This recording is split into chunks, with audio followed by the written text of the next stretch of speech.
Assalamualaikum warahmatullahi wabarakatuh. Perkenalkan, saya Julia, mahasiswi tingkat 3 dari Prodi 3 Kebuatan Belitung. Jadi di sini saya akan menjelaskan tentang ventilator.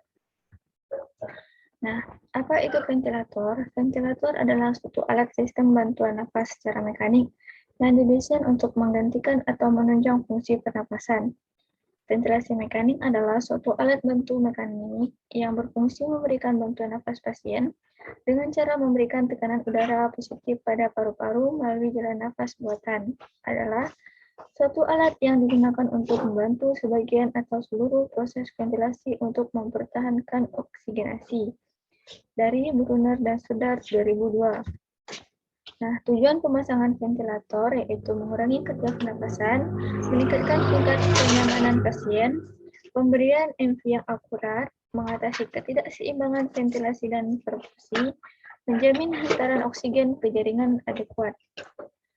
Indikasi pemasangan ventilator yaitu ketidakmampuan pasien mempertahankan kadar oksigen, respiratory failure, refractory hypoxemia, pengembangan paru tidak adekuat, ventilasi alveolar tidak adekuat, kekuatan otot pernapasan yang tidak adekuat, dan kerja pernapasan yang berlebihan. Nah, prinsip umum ventilator itu, ventilator mekanik dibuat untuk membantu ventilasi secara parsial atau komplit. Terdapat dua jenis ventilator untuk memberikan bantuan ventilasi. Yang pertama, tekanan intratorakal dengan memberikan tekanan negatif pada dinding dada menggunakan sebuah sel yang diletakkan pada dada. Penurunan tekanan intratorakal menyebabkan udara atmosfer tertarik masuk ke dalam paru-paru. Yang kedua, ventilator tekanan positif memberikan gas yang bertekanan tinggi ke dalam paru-paru selama inspirasi. Ventilator tekanan positif dapat meningkatkan secara dramatis tekanan intratorakal pada saat inspirasi yang berpotensi menurunkan aliran balik darah vena dan cardiac output.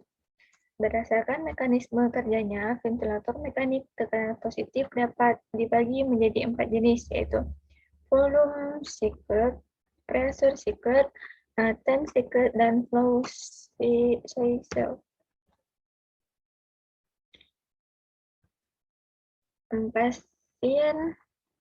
Pasien ventilator sistem, yaitu untuk memasang ventilator tekanan positif invasif perlu dilakukan intubasi trakea melalui ET atau tube tracheotomy. Ventilator kemudian dihubungkan dengan artificial airway dengan tubing sirkuit atau sirkuit selang untuk mempertahankan sistem agar tetap tertutup. Selama siklus inspirasi, gas dari ventilator harus melalui heated humidifier atau alat pelembab udara. Kemudian melalui IT atau tube tracheotomy lalu masuk ke paru-paru. Pada akhir inspirasi, gas dihembuskan secara pasif melalui tube ekspirator pada sirkuit tube. Nah, yang kedua, tubing sirkuit pada ventilator, yaitu humidifier yang terletak pada bagian inspirator sirkuit dibutuhkan untuk dua alasan. Yang pertama, adanya artificial airway memungkinkan udara memasuki paru-paru tanpa harus melalui proses pelembaban udara pada jalan nafas atas yang normal. Dan yang kedua, aliran gas yang cepat dan volume yang besar yang diberikan melalui ventilator mekanik memerlukan alat pelembab untuk menghindari kekeringan membran dalam paru. Tekanan dalam tubing sirkuit harus selalu dipantau agar tidak terlalu tinggi atau terlalu rendah. Tekanan airway secara dinamik akan ditampilkan pada kontrol panel ventilator. Nah, tubing sirkuit pada ventilator. Tubing sirkuit pada ventilator tradisional dilengkapi dengan kap pengumpul air untuk mencegah penyumbatan oleh gas lembab yang mengalami kondensasi. Akan tetapi, sekarang ini pada umumnya digunakan kawat panas yang berjalan pada bagian ekspirator dan bagian inspirator sirkuit. Kawat-kawat tersebut akan mempertahankan suhu gas agar sama dengan atau mendekati suhu tubuh sehingga menurunkan kondensasi gas yang lembab dan mencegah terbentuknya air. Nah, kontrol panel pada ventilator, use interface atau kontrol panel pada ventilator terdiri dari 3 bagian, yaitu yang pertama, kontrol setting atau tombol pengatur untuk menentukan jenis dan volume ventilasi atau oksigen yang diberikan. Yang kedua, alarm setting atau tombol alarm untuk menentukan volume tertinggi dan terendah oksigen yang diberikan. Dan yang ketiga yaitu visual display atau tampilan monitor. Nah, mode ventilasi. Mode ventilasi adalah salah satu dari beberapa metode yang digunakan untuk ventilator untuk membantu ventilasi. Mode-mode tersebut menghasilkan tekanan jalan nafas, volume, dan pola-pola respirasi yang berbeda-beda, dan oleh karena itu memberikan bantuan ventilasi yang berbeda pula. Semakin tinggi tingkat bantuan ventilator, maka semakin kecil kerja otot-otot pernapasan yang dilakukan oleh pasien. Kerja pernapasan berbeda-beda pada setiap model ventilasi.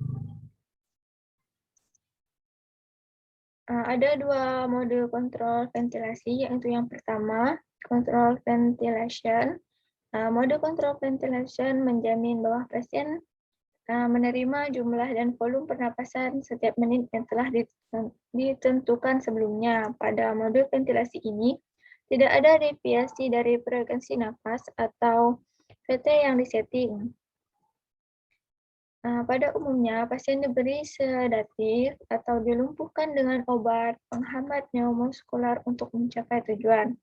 Dan yang kedua, assist control ventilation. Mode assist control ventilation menjamin bahwa jumlah dan volume pernapasan tertentu yang diberikan oleh ventilator setiap menit mengharuskan pasien untuk tidak memulai respirasi dengan frekuensi itu atau lebih. Apabila pasien berusaha memulai pernapasan dengan frekuensi yang lebih tinggi dari nilai minimum yang telah ditentukan, maka ventilator akan memberikan awal pernapasan secara spontan.